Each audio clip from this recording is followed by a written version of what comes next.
So yes Marco ఇది ఒక చాలా చాలా విచిత్రమైన సినిమా. అసలు ఈ సినిమా కథ ఎలా ఉండిద్దో, స్టోరీ ఎలా ఉండిద్దో ఏ మాత్రం కూడా మైండ్కి ఎక్కదు.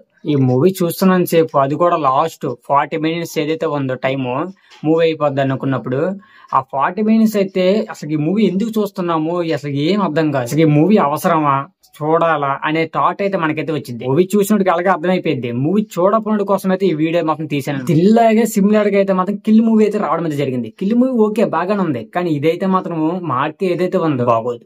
బాగా వైలెన్స్ సినిమా అయితే మాత్రం చెప్పాలి. స్పెసిఫిక్ గా మార్కో మూవీ గురించి చెప్పాలి అంటే ఇది originally Malayalam cinema. Actor by Mukunda, Malikappuram, Janatha Garage, Samantha, కొన్ని సినిమాలు అయితే తీసాడు అనమాట. ఈయనైతే తెలుగులో పరిచయమైన ముఖమే. కాకపోతే ఏంటంటే ఆయన నుంచి అయితే ఇలాంటి సినిమా రావడం అనేది మైండ్ పోయింది. మూవీ చూసింది వేరు, ఈ మూవీ చూసింది వేరు. ఆయన రోల్లో అయితే ట్రైలర్ చూడండి, మీకు కొద్దిగా ఐడియా అయితే వచ్చేసిద్ది ఈ మూవీ ఎలా వైలెన్స్ ఉండిద్దో ఏంటని. మూవీలో మనం చూసుకున్నవన్నీ బాగానే ఉంటాయి. ఏదైతే ప్రొడక్షన్ వాల్యుబుల్ ఉంటాయో, వేసుకున్న డ్రెస్సెస్ గానీ, చుట్టుపక్కల ఉన్నటువంటి వెదర్ గానీ ఏదైనా కూడా వాల్యుబుల్ గానే ఉంటది. కానీ మూవీ అయితే మాత్రమే రవి బస్కర్ గారి మ్యూజిక్ సలార్ తర్వాత ఈ మూవీ అయితే చూసుకోవచ్చు మనం అయితే బాగా ఉంటుంది మ్యూజిక్. మార్కో మూవీ యానిమల్ లాగే సేమ్ ఉంటుంది. ఒక ఫ్యామిలీ ఉంటుంది, ఒక ఫాదర్ ఉంటారు, మదర్ ఉంటారు, ఒక బ్రదర్, అలాగైతే ఉంటుంది అనమాట. ఈ మూవీ ఫ్యామిలీని ప్రొటెక్ట్ చేయాల్సిన అవసరం అయితే వచ్చింది.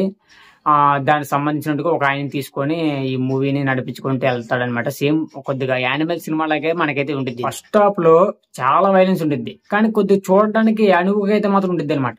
కానీ ఆ సెకండ్ హాఫ్ లో క్లైమాక్స్ సీన్లు ఇక మొదలవుతాయో అప్పటి నుంచి అయితే మూవీ మైండ్ పోయిద్ది చూస్తే. ఎందుకురా బాబు తీసారన్నట్టుగా ఉంటుంది. బుచ్చా గారు అని ఒకళ్ళు వస్తారు, వాళ్ళు వస్తే మైండ్ పోద్ది, మనం తట్టుకోలేము. ఇంక మూవీ నుంచి అయితే మాత్రం వెళ్ళిపోవలిపించింది అనమాట. ఆ వైలెన్స్, ఆ యొక్క క్యారెక్టర్ ఏదైతే ఉండిద్దో చాలా చాలా ఇబ్బంది కలిగింది. వైలెన్స్ అంటే కడుపులో తిప్పినట్టుగా అయిపోయింది. ఈ సినిమాలో అభిమానంగా వెళ్తారు, వాళ్ళైతే మాత్రం తలెత్తుకోలేదు. ఇక ఆ మూవీ చూసిన తర్వాత గట్టి గుండుతో అయితే మాట్లాడాలన్నమాట. బాగుందిరా అనడానికి కూడా గట్టి గుండు ఉండాలి. మనమేమనం చెప్పడానికి, మీరు చూడండి. కాకపోతే ఏంటంటే ఈ మూవీ అయితే అంత వాల్యుబుల్ అయితే కాదని నా ఉద్దేశం. ఇది ఒక అడల్ట్ సినిమా, సెన్సర్ కూడా ఏ సర్టిఫికేట్ అయితే తీసుకుంది. కానీ ఇంత అడల్ట్ సినిమా, ఎంత వైలెన్స్ సినిమా అంటే మనకి అవసరం కాదు, మనకి ఇంపార్టెంట్ కూడా కాదు. ఇదే వైలెన్స్ లో మనం నడుచుకుంటూ వెళ్తే ఈ సినిమా లాగా ఒక యాక్సిడెంట్ అయినా కూడా పట్టించుకోము, ఒక చేయి కోసుకుపోయినా కూడా పట్టించుకోము, ఒక ఫ్యామిలీకి ఏ ప్రాబ్లం వచ్చినా కూడా సర్లేదని లైక్ తీసుకున్న పరిస్థితి కూడా వచ్చింది అనమాట. ఆడియన్స్ ఒక మైండ్ అయితే ప్రాబ్లం అయితే అర్థమైపోయింది సినిమా. యానిమల్ అయితే బ్లాక్ బస్టర్ మూవీ. ఇక కిల్ మూవీ కూడా బాగానే ఉండిద్ది. ఓటీటీలో అయితే ఇంకా బాగా చూస్తున్నారు అనమాట ఇప్పుడైతే.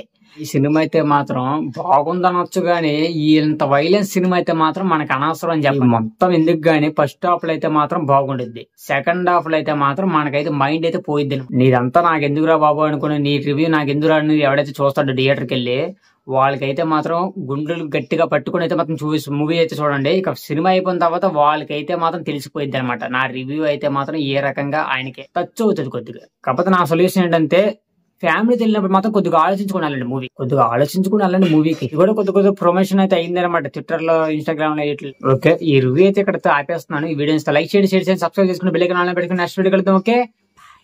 She wants to devour my soul. Fuck.